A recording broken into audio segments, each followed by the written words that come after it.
معزز ناظرین، قید عوام کی پھانسی شعراء کی نظر میں فیض احمد فیض نے بھٹو کی پھانسی کے متعلق کہا تھا، دیا تھا صبح مسرت نے ایک چراغ ہمیں، اسی کو تم نے سرعام کھو دیا لوگو۔ آغا شورش کشمیری جناب بھٹو شہید کے بدترین نقادوں میں سے تھے، لیکن بھٹو نے جرأت کرتے ہوئے قادیانیوں کو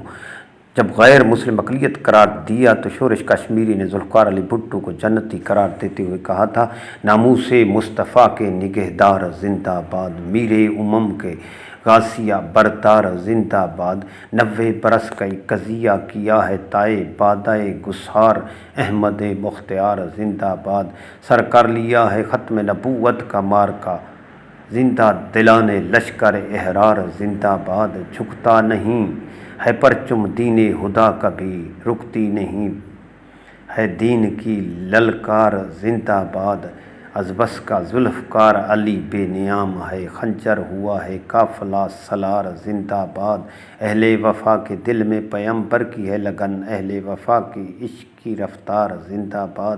برطانوی نژاد نبوت کا ارتحال، نرغے میں آ گئے ہیں سیاہ کار زندہ باد، بھٹو کا نام زندہ جاوید ہو گیا، شورش شکست کھا گئے اشرار زندہ باد۔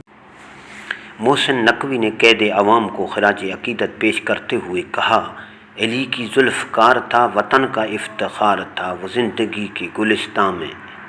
بے خزاں بہار تھا، وہ رہنمائے مملکت، وطن کا تاجدار، سر عدو کے واسطے وہ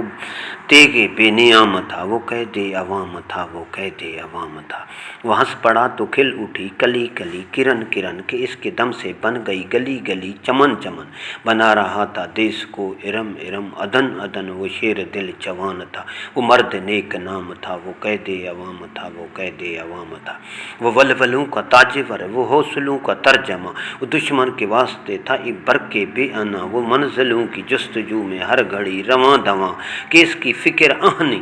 کی زد میں صبح شام تھا، وہ قید عوام تھا، وہ قید عوام تھا، جگر میں درد قوم کا، نظر میں مسکراہٹیں، وہ سن رہا ہے روح زندگی کی سرسراہٹیں، وہ گن رہا ہے وقت کے ہر وقت کی آہٹیں، اس کے دل میں قوم کا عجیب احترام تھا، وہ قید عوام تھا، وہ قید عوام تھا۔